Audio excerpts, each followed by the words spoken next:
For the next 2 days, we deconstruct Unit 6, Imperialism. That's right, all of that white man's burden and social Darwinism and raw materials and markets garbage is done. Today, we review the process of decolonization.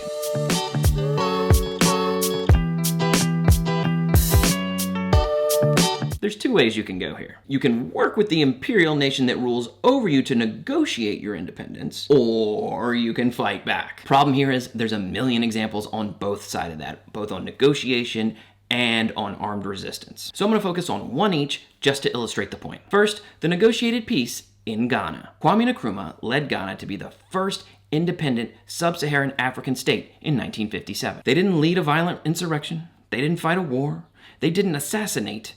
They negotiated. Ghanaians had been working for self-rule since back in the 19th century. By 1925, they had gotten their own legislature. By the 1930s, they had the first Black African-owned newspapers. And by 1946, the Ghanaians had a majority in their own legislature. No other African states could say that. And with the majority came the prime minister. Kwame Nkrumah became the prime minister with his famous motto, "Self-government now." And after the successes of India and Pakistan using non-violence to gain independence, Nkrumah followed suit. Nkrumah used what he called positive action. This meant fighting for independence through non-violence and education. He was often jailed like Gandhi for his positive action campaign. Through negotiating with the United Kingdom and through non-violence, the colony of the Gold Coast became the Republic of Ghana. They rose this flag with the Pan-African colors of red, yellow, and green, with the black star in the center to represent the emancipation of Africa. The Black Stars is also the nickname of the Ghanaian national soccer team.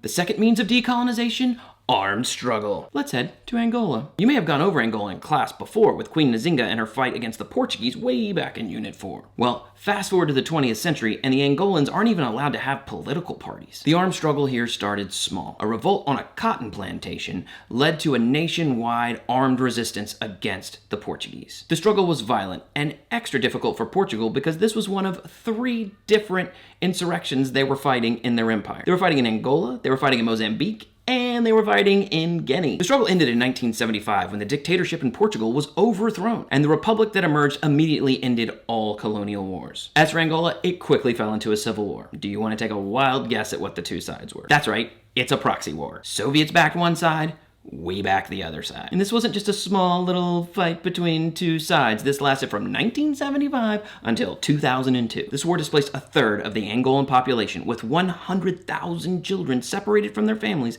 and landmines still litter the countryside to this day. Okay, so there's 2 ways to decolonize. First, negotiate like Kwame Nkrumah did in Ghana, or second, armed struggle like the Angolans against the Portuguese. One last thing about decolonization. They want you to know about the types of movements that lead to decolonization. So whether you go negotiation or armed struggle, there are different types of motivation that lead you to that point. First, regional motivations. The Quebecois separatists in Canada want an independent state due to their regional and cultural differences from the rest of Canada. Second, religious motivations. The Muslims under the British Raj worked for independence from Britain and then for an independent Pakistan for Muslims. So that's the process of decolonization. Again, there's a million examples. I focused in on 2. Your teacher probably did completely different ones. All right, so through various means, these states are gaining independence.